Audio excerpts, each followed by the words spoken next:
हम समझने का प्रयास करते हैं कि वायुमंडलीय दाब क्या है ना। ये हमारे पास क्या है, एक छोटा सा हमने एक उपकरण बनाया है ना। इससे हम समझने का प्रयास करते हैं कि वायुमंडलीय दाब क्या है ना। जैसे हम चित्र के माध्यम से देख पा रहे हैं, यहाँ पर हमने क्या क्या सामान लिया है, एक बोतल लिया है, दो पाइप, कार की संख्या 2 है, और एक हमने क्या लिया है ना, इतने सामग्री हमने लिया है।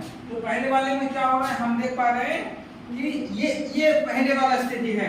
अभी यहाँ पर हम देख पा रहे हैं कि पाइप पे हमने क्या बलून लगा दिया, फुग्गा लगा दिया, दूसरे में हमने नहीं लगाया है ना।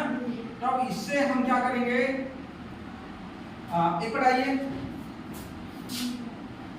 आधा घंटे लगा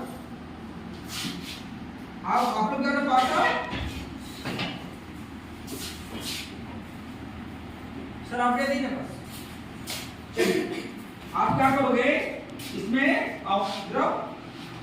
हवा को खींचना है, अपने साइड खींचना है, मतलब डब्बा का हवा खाली कर रहे, खींचो खींचो खींचो खींचो। क्या हुआ, आपने देखा जैसे लक्षिता ने हवा खींचा तो क्या हुआ, बलून क्या हुआ, देखो बलून से इसका कोई संबंध है क्या, इधर देखो कुछ संबंध है, यही है वायुमंडलीय दाब। क्या हो रहा है, हमारा जो हवा का दबाव है पृथ्वी के बाहर और इस डब्बे के अंदर दोनों जगह बराबर है ना।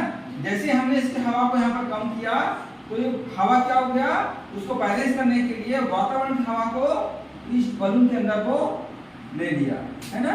अब देखो वायुमंडलीय दाब के कुछ और उदाहरण भी है। क्या क्या उदाहरण है, जब बाहर चढ़ते हैं तो जैसे हम बहुत ज्यादा मतलब छोटा मोटा पहाड़ नहीं, जब हम बड़ा पहाड़ चढ़ते हैं जैसे हिमालय पर्वत वगैरह जब ऊंचे ऊंचे पहाड़ चढ़ते हैं ना, तब क्या होता है, हमारे शरीर से जो रक्त वाहिकाएं होती हैं उससे रक्त निकलने की संभावना बढ़ जाती है ना, मतलब खून हमारा नस फटने का डर रहता है ना। और दूसरा उदाहरण क्या है, हाँ एरोप्लेन में जाते हैं तो क्या होता है, प्लेन के स्याही निकलने का बढ़ जाता है। कारण क्या होता है, अभी वायुमंडलीय दाब में बैलेंस है, जैसे ही वायुमंडलीय दाब कम हो जाए, जैसे जैसे हम ऊपर जाएंगे वायुमंडलीय दाब कम होगा कि बढ़ेगा, कम होता हो जाएगा है ना। जैसे जैसे हम ऊपर होते जाएंगे वायुमंडलीय दाब कम होते जाएगा, तो उससे क्या होगा कि जो है जैसे अभी हम देख पा रहे थे, जिससे इनका सही का निकल जाना, हमारे शरीर से खून का निकल जाना, तो ये सब इसके उदाहरण है ना। तो वायुमंडलीय दाब का कुछ अच्छा उदाहरण और बताओगे क्या, इसके फायदे क्या हैं।